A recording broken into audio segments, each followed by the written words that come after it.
Why the FBI has always spied on celebrities. The FBI surveillance encompasses a wide spectrum of individuals, extending beyond notorious criminals to encompass celebrities. These investigations, often shrouded in secrecy, reveal unexpected facets of public figures' lives. Charles M. Schulz, creator of the iconic Peanuts comics, found himself under scrutiny due to bizarre correspondence linking his work with political sentiments, highlighting the intersection of art and politics. Similarly, Marvel icon Stan Lee's involvement in a complex financial scandal drew FBI attention, showcasing the intricate web of fame and controversy. Even beloved figures like Shirley Temple faced threats and scrutiny, revealing the darker side of fame. Surprisingly, even KFC's Colonel Sanders received death threats, showcasing the breadth of individuals targeted by such investigations. Lucille Ball, celebrated for her comedic genius, had her early political affiliations questioned, underscoring the scrutiny faced by entertainers beyond their public personas. The Beatles, revered for their music, attracted FBI attention not for their artistry but for the potential social unrest their concerts could incite. Walt Disney, synonymous with family-friendly entertainment, collaborated with the FBI on media projects, showcasing the complex relationship between entertainment and law enforcement. From sports stars like Wilt Chamberlain to rap legends like Old Dirty Bastard, the spectrum of celebrity involvement with the FBI is vast and varied, offering glimpses into the private lives of those thrust into the public eye. You know, we tend to think of celebrity surveillance as this very modern thing. Paparazzi, sure. Crazy fans on social media, absolutely. But the FBI? It's easy to assume that's something out of a paranoid thriller from the 70s. The truth is actually a lot stranger. The truth is that for almost 100 years, the federal government has kept a very close, very suspicious eye on the people who entertain us. And honestly, it tells you way more about America's fears than it ever did about the stars themselves. Really, to understand this whole thing, you have to rewind.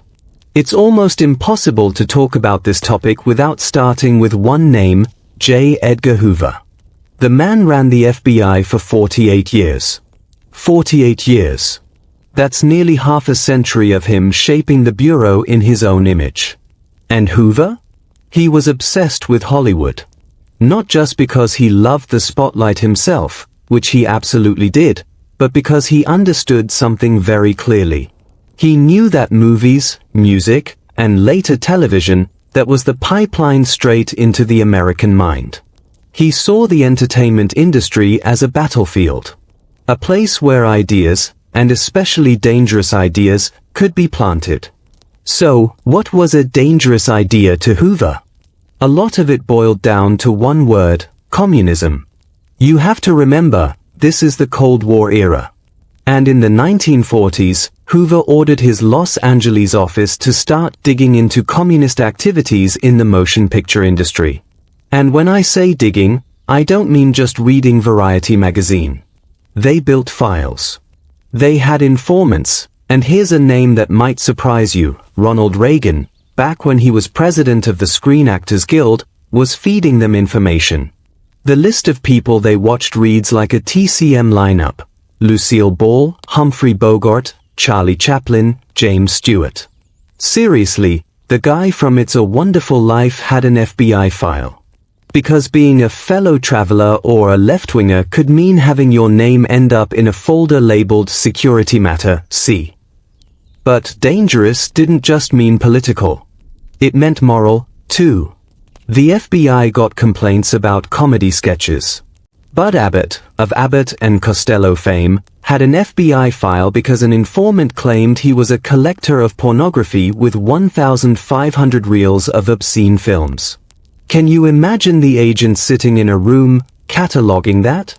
They weren't just looking for spies anymore. They were watching for anything they considered deviant. They investigated the Kingsmen song Louie Louie, a 119-page file, because nobody could understand the garbled lyrics, so parents and even a governor assumed they must be obscene. There are memos where FBI lab technicians are literally tapping their feet, listening to a rock song over and over, trying to decide if it should be prosecuted. It's hard to decide if that's hilarious or terrifying. Now, the 1960s hit, and the ground shifted. The fear wasn't just about secret communists in a writer's room. It was about public figures with massive platforms openly opposing the government. This is where the FBI stops just watching and starts actively trying to neutralize threats. John Lennon is the textbook example. After the Beatles, Lennon moves to New York, and he starts speaking out against the Vietnam War.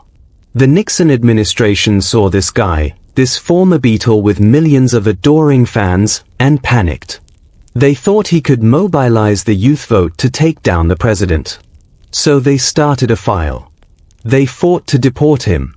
They didn't find a criminal mastermind. The files are mostly bizarre details, including one note about an anti-war activist trying to teach a parrot to squawk swear words. But the point wasn't to solve a crime. The point was control. The FBI wanted to make an example of him. And that word, neutralize, that wasn't just rhetoric. It was official policy under a program called CONIDO. That stands for Counter-Intelligence Program. The goal was to disrupt, misdirect, or otherwise neutralize groups and individuals. The language was bureaucratic, but the actions were devastating. Actress Jean Seberg is a tragic case. She was a Hollywood star, famous in France too, and she supported civil rights groups. She donated to the NAACP and the Black Panthers. The FBI decided to defame and discredit her. A COINTELPRO memo actually proposed planting a story that the child she was pregnant with was fathered by a Black Panther. The story was published by gossip columnists. The stress caused Seberg to go into premature labor, and her baby girl died. Seberg held an open casket funeral just to show the world the baby's white skin to prove the lie. The harassment didn't stop. Years later she died by suicide in Paris. A blonde all-American movie star driven to death because J. Edgar Hoover's FBI decided she was a threat. Martin Luther King Jr. was another central target. This wasn't just peripheral spying. This was a fixation for Hoover. The Bureau wiretapped his phones, bugged his hotel rooms, and used informants. They gathered evidence of his extramarital affairs and then sent an anonymous letter suggesting he kill himself before he received a Nobel Peace Prize. They called it intelligence. It was blackmail. It was personal. And it shows just how far the FBI would go when someone's message, especially against war and for economic justice, was seen as more dangerous than any weapon. You also see a powerful through line when you look at how the FBI treated black artists. It's unmistakable. Billie Holiday was targeted by the Federal Bureau of Narcotics, which worked hand in glove with the FBI. Her crime was singing Strange Fruit, a devastating song about lynching. Black bodies swinging in the southern breeze. That song was a protest. So the government went after her. They used her addiction against her. Agents arrested her on her hospital bed, handcuffed her to the gurney, and cut off her treatment. She died handcuffed. It was a deliberate, targeted campaign to silence a message. Decades later, you see echoes of this. Police task forces and the FBI maintained secret dossiers on hip-hop artists. It was documented in detail, a national network of police gathering intimate, private information on rappers and executives. Why? Because groups like NWA and Tupac Shakur were talking about police brutality, about systemic injustice, about poverty. Tupac's family had direct ties to the Black Panthers, so from a young age, he was on the radar. Suddenly a musical genre that's speaking uncomfortable truths to a massive audience is classified as a national security concern.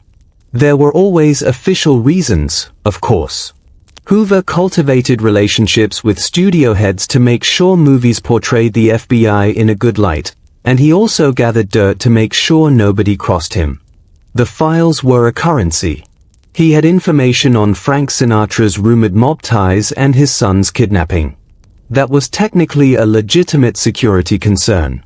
He had files on Marilyn Monroe, including her connections to the Kennedys, which was arguably political intelligence. The Bureau even investigated Orson Welles for his communist ties as early as the 1940s. And sometimes, the spying was just bizarrely petty. They monitored the British talk show host David Frost, not because Frost was a criminal, but because he invited left-wing guests on his show. Agents literally sat in the studio audience taking notes on what a guest, an Andy Warhol actress, said about the Vietnam War.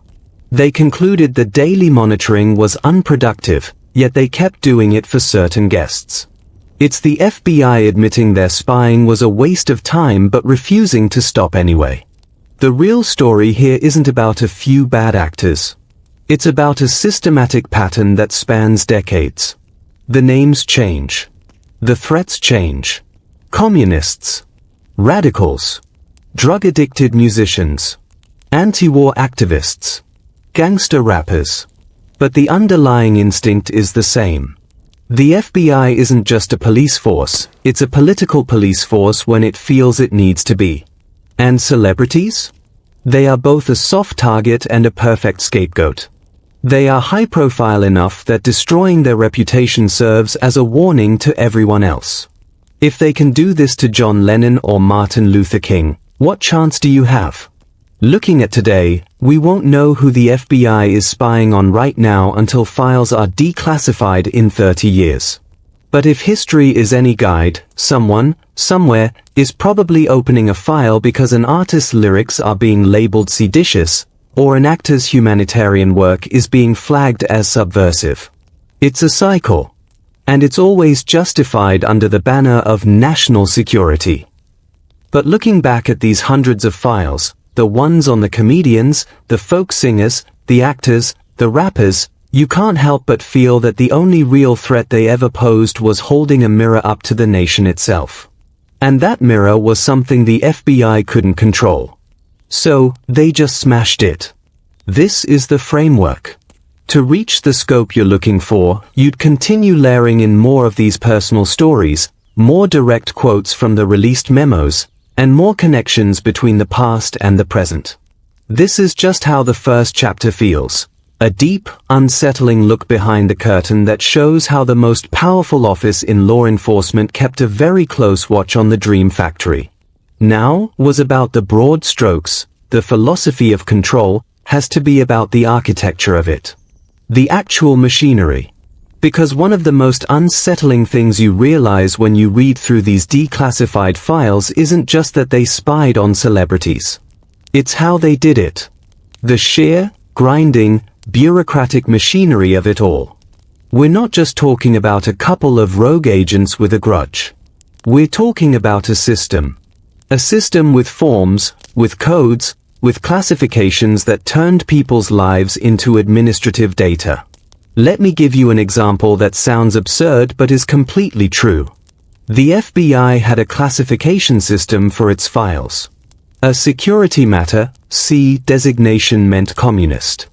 That's what Charlie Chaplin's file was labeled. But there were others. You could be a security matter, D for degradation. Or a bureau file 100 for domestic security. Each category had its own protocols, its own justification. And once you were in the system, you never really got out. The file just grew. Page by page. Informant report by informant report. Take a deep dive into the mechanics of an FBI celebrity surveillance operation. It starts, usually, with a letter. Some concerned citizen writes in. I saw so-and-so at a party, and they said something sympathetic to the Soviets. Or this musician's lyrics contain coded messages. The FBI never threw these away. Every crank letter, every paranoid rant from a neighbor, it all went into the file. And once there's a file opened, even a preliminary one, agents have to justify their existence. So they start digging. They'd interview neighbors. They'd interview co-workers. They'd find disgruntled ex-employees. They'd comb through garbage, literal garbage. There's a memo about agents going through John Lennon's trash in New York. They'd clip newspaper articles. They'd watch television appearances and take notes. They'd send informants to concerts, to parties, to fundraisers. And all of it, every single bit of it would be typed up in triplicate and added to the growing stack. The informant network is a whole other layer of this story. The FBI didn't just have agents. It had thousands of confidential informants. Some were paid. Some were ideologically motivated. Some were just scared and trying to protect themselves. In Hollywood, this was rampant. The House Un-American Activities Committee, WAC, worked hand in glove with the FBI. People named names. Directors gave up writers. Actors gave up directors. The blacklist wasn't just a list, it was a living document, fed by a constant stream of whispered accusations and official reports. And here's the thing that really gets you. Many of the people who informed for the FBI in Hollywood did so with the full knowledge and approval of studio heads. The studios were terrified of bad publicity, of boycotts, of being seen as un-American. So they cooperated. They opened their employment records. They let the FBI vet their scripts. It was a public-private partnership in paranoia. This brings us to a fascinating and deeply strange chapter, the FBI's direct involvement in shaping the content of movies and television. Hoover understood narrative power. He knew that if the FBI could control how it was portrayed on screen, it could control its public image. So he created a special unit, basically the FBI's own little Hollywood agency. They would review scripts. They would demand changes. If a movie showed an FBI agent doing something unethical, the script had to be revised. If a villain was too sympathetic, they'd push for changes. They even provided stock footage, props, and technical advice to productions that portrayed them favorably. In return, the productions got the official seal of approval. The list of films and TV shows that the FBI had a hand in is astonishing. The FBI Story starring Jimmy Stewart, practically a recruitment film made with full bureau cooperation. The TV series The FBI, which ran for 9 seasons, was essentially an in-house production. Ephraim Zimbalist Jr., who played Inspector Louis Erskine, became such a symbol of the bureau that Hoover personally approved his casting. Real FBI agents would visit the set. Real cases, sanitized of course, were used as plot lines. It was propaganda, pure and simple, delivered as prime-time entertainment. But while they were crafting their public image on screen, behind the scenes the surveillance was reaching into every corner of American culture. Let's talk about the writers. The FBI had an obsession with authors and playwrights. Ernest Hemingway was surveilled for decades. The file on him is thousands of pages long.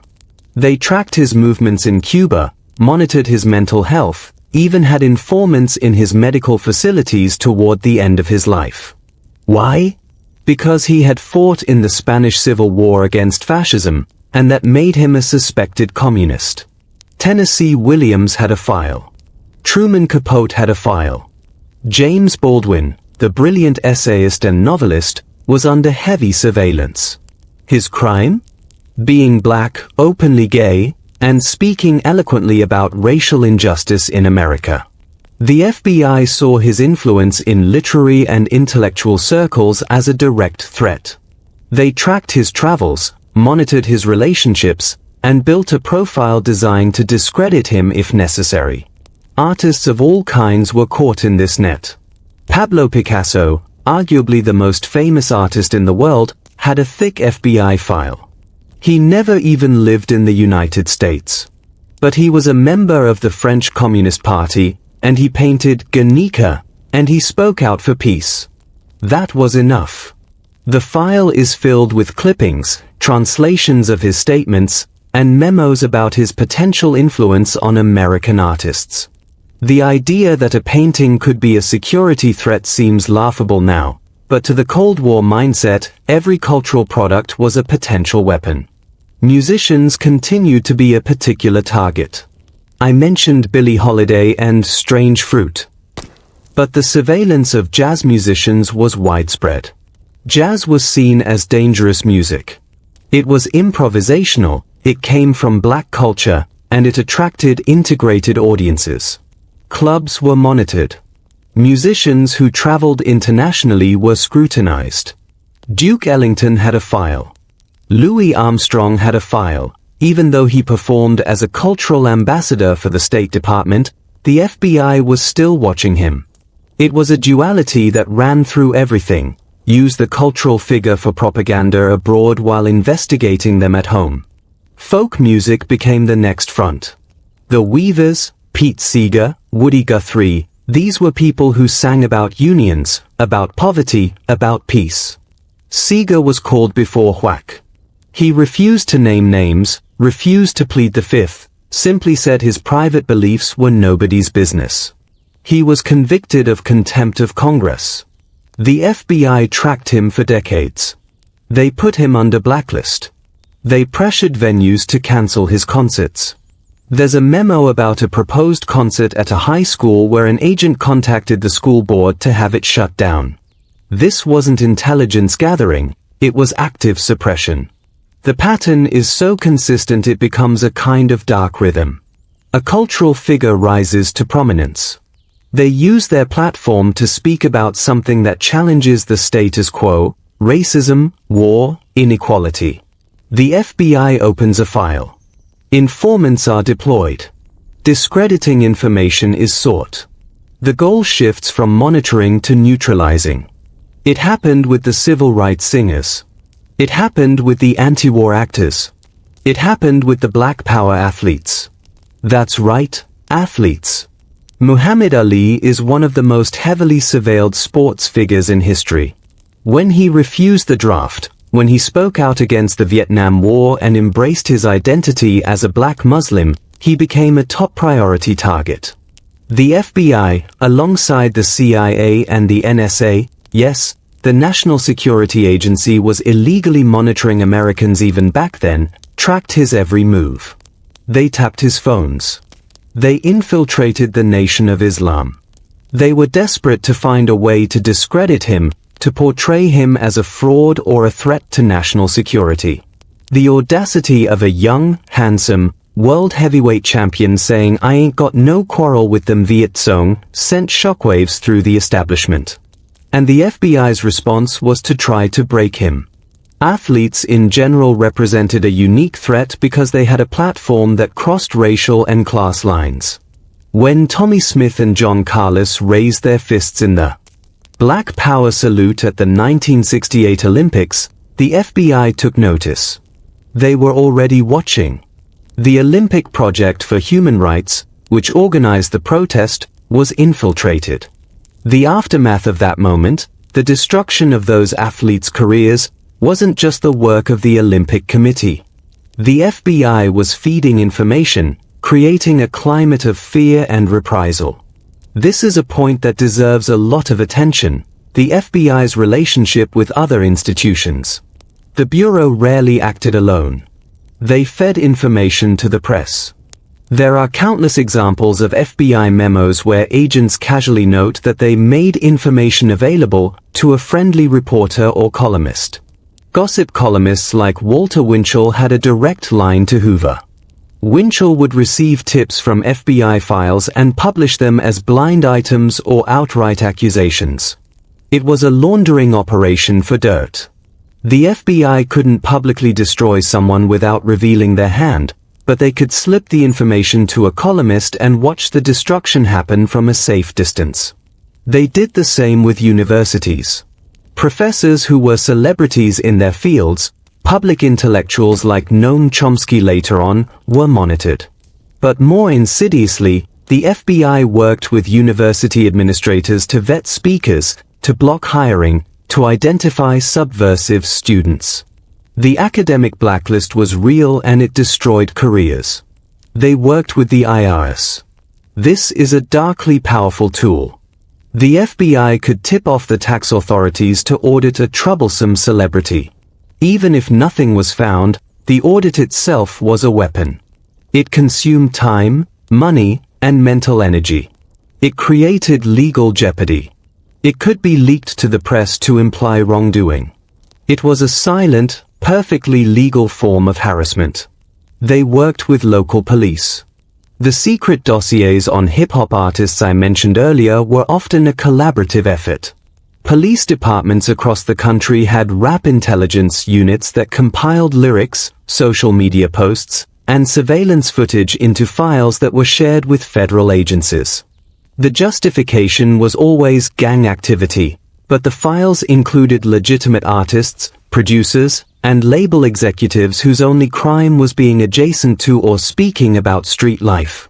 This entire apparatus, this network of files and informants and cooperative institutions, was never truly dismantled. After Hoover died in 1972, there were investigations. The Church Committee in the Senate revealed the abuses of COINTELPRO to the public. There were reforms. Greater oversight, supposedly. Stricter guidelines for domestic surveillance, supposedly. And yet the surveillance never really stopped. It just changed shape. In the 1980s, the focus shifted. The Cold War was still on, but now there was a new enemy, drugs. The war on drugs gave the FBI and the DA a new mandate to surveil entertainers. Musicians, especially those associated with drug culture, became targets.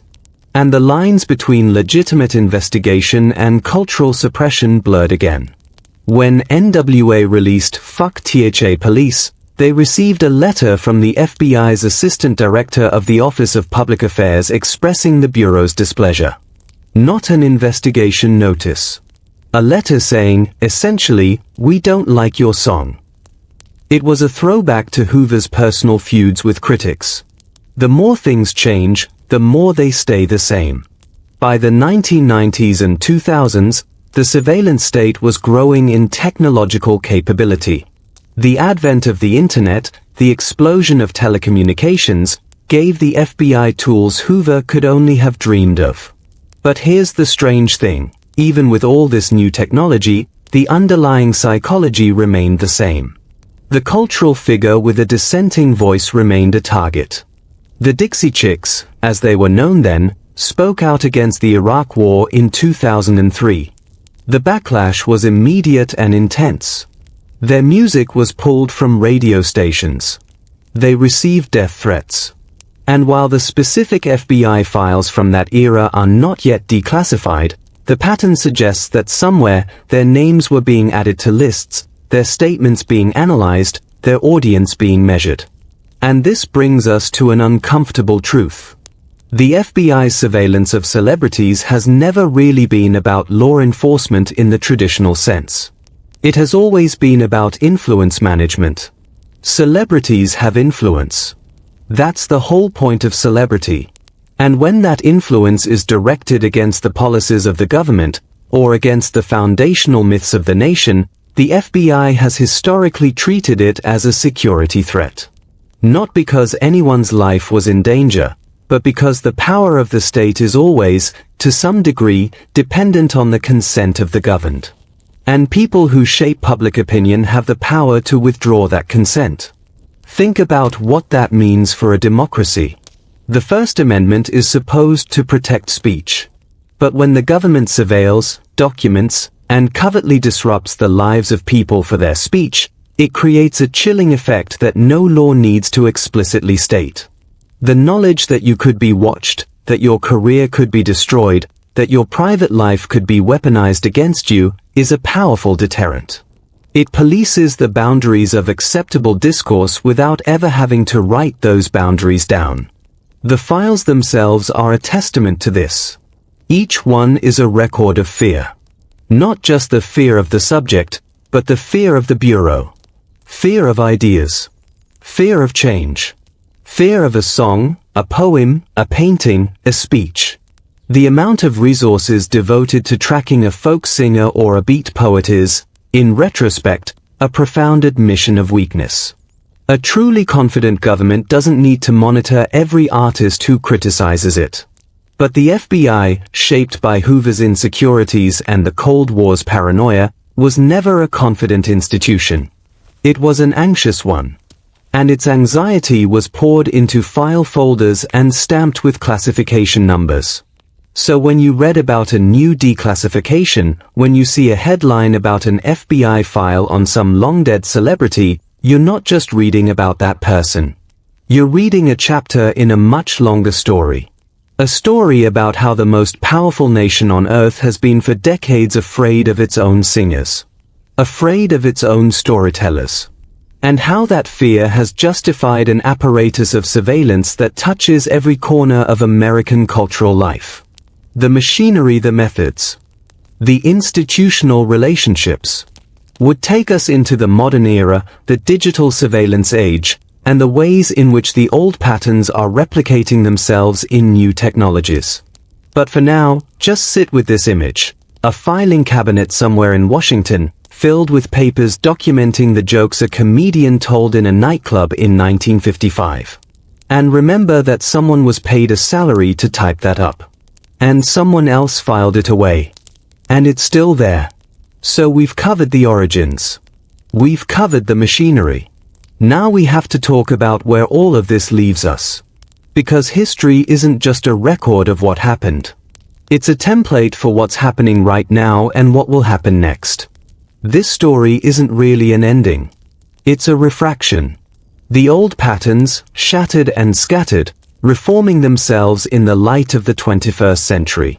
Let's start with the hard truth. The church committee reforms of the 1970s were supposed to fix this.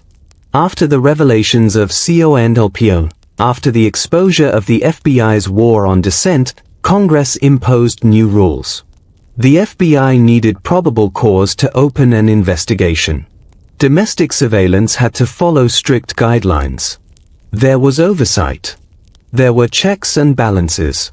And for a brief moment, there was a genuine belief that the era of Hoover-style political spying was over. That belief was naive. It didn't take long for new justifications to emerge. The first major shift came with the war on drugs in the 1980s. This is crucial because it provided a new legal framework for surveilling cultural figures, particularly Black and Latino artists. The drug war was declared a national security emergency. And with that declaration came expanded surveillance powers. Rappers, as I mentioned before, were a primary target. But it went deeper than that. The entire infrastructure of hip-hop was mapped. Record labels, nightclubs, music videos, tours. The logic was circular. Hip-hop artists spoke about street life involved drugs and gangs, therefore hip-hop artists must be connected to drugs and gangs. It didn't matter if the lyrics were autobiographical or fictional or political commentary. The lyrics themselves were treated as evidence. There's a phrase that gets used now, rap on trial. It's literal. Prosecutors across the country have introduced rap lyrics as evidence of criminal activity. And they've been doing it for decades. The FBI's role in this was often indirect but pervasive. The task forces that monitored gangs also monitored cultural events. The databases that tracked criminal networks included the names of artists who performed at certain venues or appeared in certain videos. The distinction between a rapper and a gang member, between a concert and a criminal conspiracy, was deliberately blurred. Then came September 11, 2001. And everything changed again. The Patriot Act rewrote the rules of domestic surveillance overnight. The walls that had been erected between intelligence agencies and domestic law enforcement were torn down. The FBI was given vast new powers to monitor communications, to access records, to conduct investigations without the same level of judicial oversight. The justification was terrorism. But anyone who had studied history knew what would happen. Those powers would not be confined to terrorists. They would expand. They would creep into other areas of American life. And they would be used against the usual targets, dissenters, activists, and, yes, celebrities with political voices. Here's where the story gets difficult to tell with certainty. We don't have the files yet. The documents that would show us what the FBI did to celebrities in the post-9/11 era are still classified. They're sitting in cabinets or on servers, decades away from declassification. But we have clues. We have patterns. And we have enough to draw some very troubling conclusions. Take the surveillance of Muslim celebrities and public figures. After the 9th of November, the FBI's counterterrorism apparatus trained its gaze on the Muslim community. Mosques were infiltrated. Community leaders were monitored. And anyone with a public platform who spoke about the realities of being Muslim in America became a subject of interest. Comedians, actors, musicians, athletes. The logic was the same as the Cold War. If someone can reach an audience, their message must be monitored, and if possible, contained. But the real revolution in celebrity surveillance didn't come from the FBI alone. It came from the technology companies. This is the most important development of the modern era, and it's often overlooked in these conversations. The surveillance of celebrities used to be a labor-intensive process. Agents had to physically follow people, read their mail, listen to their phone calls. It took time and resources. Now, every celebrity carries a tracking device in their pocket. Every text message, every email, every social media post, every location ping, every search query, every private photo, every late-night thought typed into a notes app, it's all data. And that data is stored on servers owned by private companies. The relationship between the FBI and these technology companies is complex and opaque. But here's what we know. The FBI can obtain data through subpoenas, through national security letters, through court orders from the Foreign Intelligence Surveillance Court. Some of these processes have judicial oversight. Some have very little. National security letters, for instance, don't require a judge's approval. They're issued by the FBI itself, and they often come with a gag order that prevents the recipient from ever disclosing that they received one. Tech companies have fought back against some of these requests, but the system is vast and largely secret. What this means in practice is that the FBI can, if it chooses, build a comprehensive file on any public figure without ever leaving the office. Without ever following a car or tapping a phone line. The data already exists. It just needs to be collected. Now, is the FBI doing this to celebrities today? I can't hand you a file that proves it. But I can point you to the logic of the institution. The FBI's mandate is to protect national security. Its definition of national security has always been expansive and political. And its institutional memory, the culture passed down from Hoover, is that cultural influence is a form of power that needs to be monitored. That culture hasn't disappeared. It's been digitized. Consider the current political moment. We are living in an era of extreme polarization. Celebrities are more politically outspoken than they have been in decades. Social media has given them direct, unfiltered access to millions of followers. When Taylor Swift endorses a candidate, voter registration spikes. When a famous athlete kneels during the national anthem, the President of the United States responds on Twitter. When actors speak out about climate change or racial justice or war, they shape the national conversation. Does anyone seriously believe the FBI is not paying attention? Does anyone seriously believe that the Bureau, with all its powers and all its history, has simply decided to ignore the most influential people in American culture? The target may have changed. The justification may have changed. But the instinct remains. And there's a new dimension to this that makes the modern era even more dangerous than the Hoover years. Back then, the FBI had to actively destroy someone's reputation. They had to plant stories, leak information, manipulate the press. Now, the information ecosystem does that work for them. If the FBI were to open a file on a celebrity today, they wouldn't need to feed dirt to a gossip columnist. The internet is already filled with conspiracy theories, with hate campaigns, with coordinated harassment. A strategically leaked piece of information, even an insinuation, can go viral in hours. The celebrity's career can be derailed without the FBI ever being publicly connected to the destruction. This is what I mean by refraction. The old pattern, monitor, document, neutralize, is still there. But it's been bent through the prism of new technology and new media. It's faster now. It's deniable now. It's almost impossible to trace back to its source. And let's not forget the private sector. The FBI isn't the only entity surveilling celebrities. Private security firms, hired by studios, by record labels, by the celebrities themselves, are collecting intelligence.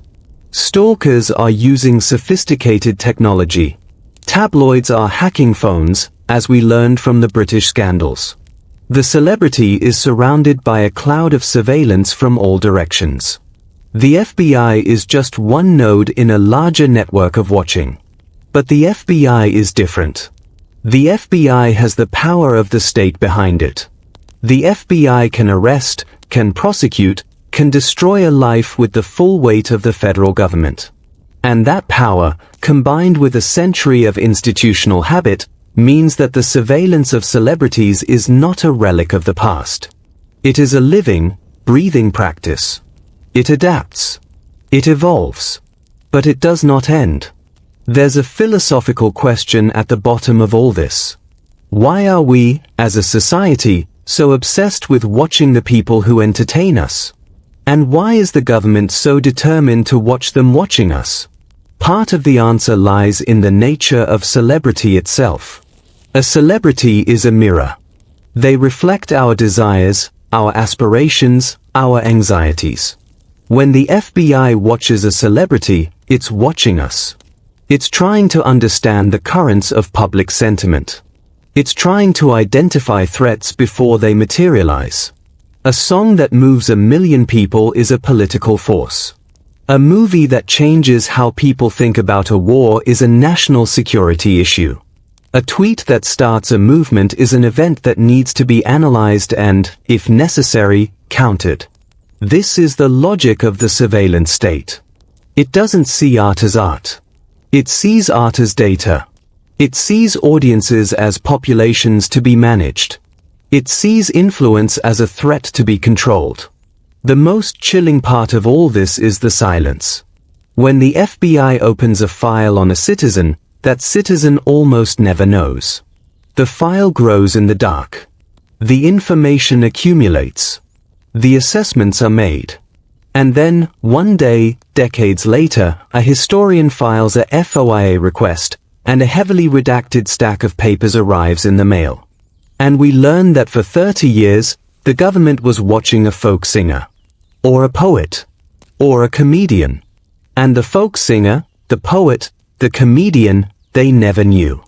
They lived their lives, made their art, spoke their minds, and all the while, someone was typing up reports. How many files are growing right now? Whose names are on the tabs? We won't know for decades. By the time we find out, the surveillance will be history. The subjects will be dead or elderly. The context will be faded. And the Bureau will have moved on to new targets, new threats, new justifications. This is not a conspiracy theory. This is not speculation. This is the documented, verified, declassified history of the Federal Bureau of Investigation. A history that spans from Charlie Chaplin to John Lennon, from Billie Holiday to NWA, from Gene Seberg to Muhammad Ali. A history of artists being watched, documented, and disrupted by the most powerful law enforcement agency in the world. A history that has never been fully reckoned with, never been fully apologized for, never been fully dismantled. The FBI has always spied on celebrities because celebrities have something the FBI has always feared: the power to make people think differently. That's it. That's the whole secret. Every file, every memo, every wiretap, every informant report, it all comes back to that single, simple fear. The fear that a song might change a mind. That a movie might open an eye. That a joke might puncture a pretension. That a poem might start a revolution. The FBI was built to protect the United States from its enemies. But somewhere along the way, it decided that the enemy was anyone who saw the country differently than the men in charge. And who sees things differently? Artists. Dreamers. Troublemakers. Celebrities. This has been the truth for 100 years. It is still the truth today. The files are still being written. The surveillance is still happening. The only question is whose names are on the folders right now, in this moment, as we speak. We won't know until it's too late to matter. But if history is any guide, someone is being watched. Someone is being documented. Someone is being sized up for neutralization. And that someone probably has no idea. Thank you for listening. This has been the story of why the FBI has always spied on celebrities. It's not a story with a happy ending. It's not a story with an ending at all. It's a story that's still being written, in secret, right now.